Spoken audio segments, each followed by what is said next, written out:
Assalamualaikum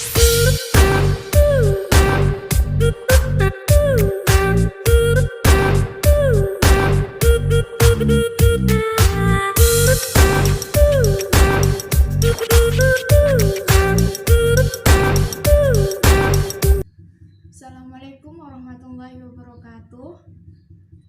Selamat pagi anak-anak. Gimana kabarnya hari ini? Alhamdulillah sehat semua ya.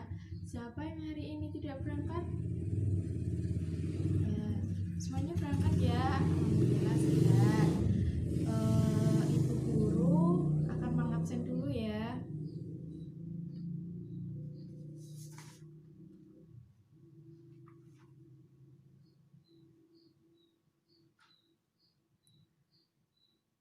Aska, hadir ya. Laili, hadir ya. Terus Mazia, hadir ya. Alhamdulillah semuanya hadir. Selanjutnya, Bu Guru akan membahas mengenai apa anak-anak yang udah belajar. Ayo, ya kita akan membahas tema 3 mengenai peduli terhadap makhluk hidup. Akan menjelaskan mengenai peduli terhadap makhluk hidup. Subtema 3 yaitu hewan dan tumbuhan di lingkungan rumahku. Jadi banyak ya untuk di lingkungan rumah kalian ada hewan, ada tumbuhan gitu. Apa sih gunanya tumbuhan, hewan gitu? Apakah dia juga termasuk makhluk hidup? Nah, kita akan membahas itu. Jadi tumbuhan dan hewan itu termasuk makhluk hidup karena apa? Karena dia juga hidup dengan adanya di sekitar kita gitu. Terus guru akan membahas mengenai padi. Coba perhatikan gambar ini. Ini kan gambar padi. Siapa yang mengetahui padi itu seperti apa? Ya, padi itu ada bijinya, ada daunnya, ada tanamannya, ada akarnya, dan lain sebagainya gitu. Apa sih yang kalian ketahui tentang padi? Padi adalah serumpunan tanaman yang bijinya dikonsumsi oleh sebagian besar masyarakat di Indonesia. Jadi, padi ini menjadi makanan pokok di Indonesia. Padi ini juga tumbuhnya harus di sawah. Kalau nggak di sawah tidak bisa tumbuhnya di dataran rendah. Dan dataran rendah ini ketinggiannya 200 meter, nggak lebih dari itu.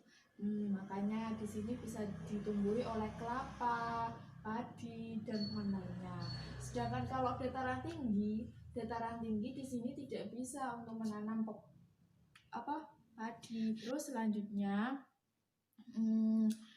padi ini termasuk tanaman biji-bijian.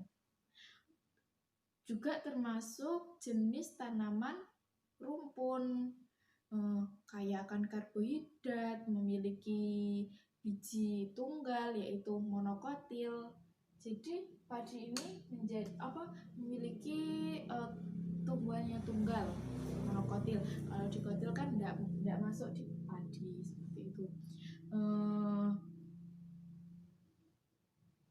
Jadi biji padi ini tidak hanya dimakan oleh manusia, bisa dimakan seperti hewan, unggas, terus daunnya dimakan oleh hama, dimakan oleh ulat, seperti itu. Makanya seorang petani harus menjaga padinya biar tumbuh dengan baik dan benar gitu, tanpa adanya dimakan oleh hewan-hewan yang ada di sekitar sawah. Jadi di sekitar sawah itu ada banyak sekali hewan seperti tikus yang suka memakan panennya petani, terus ada ular, ada belut, ada katak, dan lain sebagainya. Jadi di sawah itu tidak hanya untuk ditanami tanaman padi doang, bisa yang lainnya juga. Terus di situ juga ada hewan, karena hewan itu memakan padi, jadinya panennya menjadi berkurang gitu. Terus padi ini menjadi sumber mataharinya petani. Terus padi adalah salah satu tumbuhan dari ribuan jenis tumbuhan yang ada di bumi Indonesia. Padi adalah sumber daya alam hayati yang harus dijaga keberadaannya. Keberadaan padi sangat penting guna menjaga keberlangsungan kehidupan rakyat di Indonesia, karena padi ini menjadi makanan pokok di Indonesia. Terus di sini ada bagian padi. Yang pertama ini adanya apa? Akar. Jadi ketika kita membuat padi biar tumbuh, kita harus menanamkan ini di lubang sawah, yaitu dinamakan akar. Terus yang kedua ini ada daun. Ini daun. Daun gunanya apa anak-anak? Ya, gunanya untuk bisa menyeimbangkan dengan yang lainnya. Terus ini biji. Nah, biji inilah yang digunakan oleh petani buat masyarakat Indonesia buat dimakan. Tapi sebelum menjadi padi, sebelum dimakan, padi kan harus dibersihkan dulu menjadi beras seperti itu. Nah, disinilah ada bagiannya. Terus yang selanjutnya, Bu Guru akan menjelaskan tentang ini. Apa sih dataran tinggi, apa sih dataran rendah, dan apa sih pantai itu? Ya, ini adalah beragaman alam. Tadi Ibu Guru udah menjelaskan menyinggung sedikit mengenai dataran rendah dan dataran tinggi. Jadi yang pertama, pantai dulu. Pantai. Apa sih Bu? Gunanya adanya pantai itu seperti apa sih Bu? Nah, yaitu Guru akan menjelaskan mengenai satu persatu. Yang pertama, pantai. Pantai adalah daerah yang perbatasannya langsung dengan laut. Jadi pantai ini perbatasannya dengan laut langsung gitu. Pantai ada yang landai dan ada yang terjal. Jadi pantai itu ada dua. Pantai itu ada dua.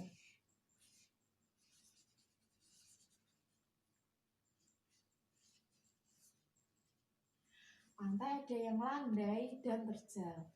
Yang landai itu yang seperti apa sih Bu? Jadi landai itu seperti biasanya digunakan untuk objek wisata. Kalau terjal itu biasanya yang kayak nggak objek wisata. Terus yang kedua, dataran tinggi. Dataran tinggi itu seperti gimana sih? Ya, saya akan menjelaskan, Guru akan menjelaskan tentang dataran tinggi. Jadi, dataran tinggi adalah permukaan bumi yang ketinggiannya mencapai sampai 500 meter. Jadi, tingginya dataran tinggi itu 500 meter. Terus, di atas permukaan laut. Dataran tinggi biasanya dimanfaatkan untuk peristirahatan, objek wisata, dan usaha perkebunan. Jadi di sini dataran tinggi biasanya itu tuh digunakan untuk perkebunan seperti perkebunan teh, kopi, dan lain sebagainya. Terus yang ketiga ya, dataran rendah. Ya tadi udah singgung sedikit. Jadi dataran rendah padi kan tumbuhnya di dataran rendah. Jadi bisa disimpulkan dataran rendah adalah dataran yang tingginya datar dan kurang dari 200 meter. Biasanya dataran rendah itu banyak digunakan untuk pertanian, peternakan, perumahan, dan industri, serta beberapa jenis perkebunan seperti tebu dan kelapa. Jadi, Bu, kenapa kok perkebunan tebu dan kelapa nggak bisa di dataran tinggi? Ya, karena tingginya tidak mencapai dengan 500 meter gitu. Kalau seumpamanya perkebunan kelapa ditaruh ke dataran tinggi, apakah bisa tumbuh? Karena emang kelapa itu hidupnya di dataran rendah seperti itu.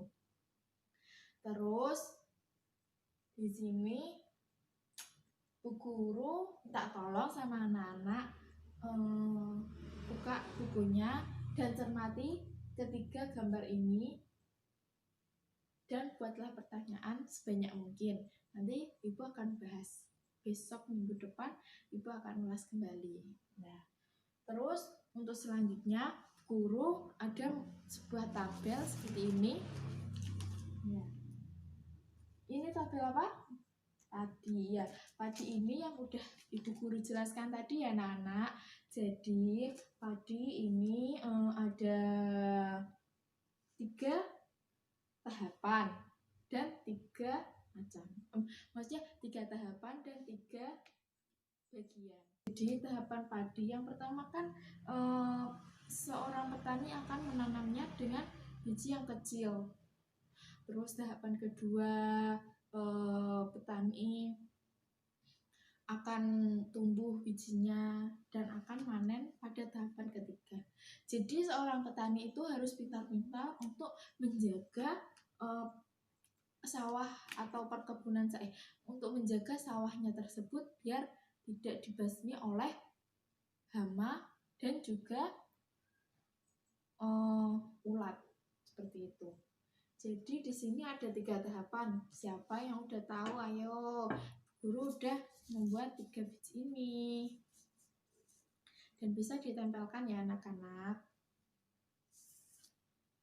Ya, yang ini apa anak-anak? Yang pertama yaitu akar. Kita tempelkan di sini ya anak-anak. Terus ini apa? Gambar apa anak-anak? Daun. Ya, benar sekali. Ini adalah daun. Ya, udah dijelaskan semua mengenai hewan dan tumbuhan di lingkungan rumahku. Saya Bu Guru kira udah selesai ya untuk pelajaran pada hari ini. Jangan lupa untuk mengerjakan tugasnya di rumah dan selalu semangat ketika mengerjakan tugas. Jangan lupa buat jaga diri baik-baik ya anak-anak, tetap di rumah dengan kemana-mana. Sekian dari Bu Guru. Assalamualaikum warahmatullahi wabarakatuh.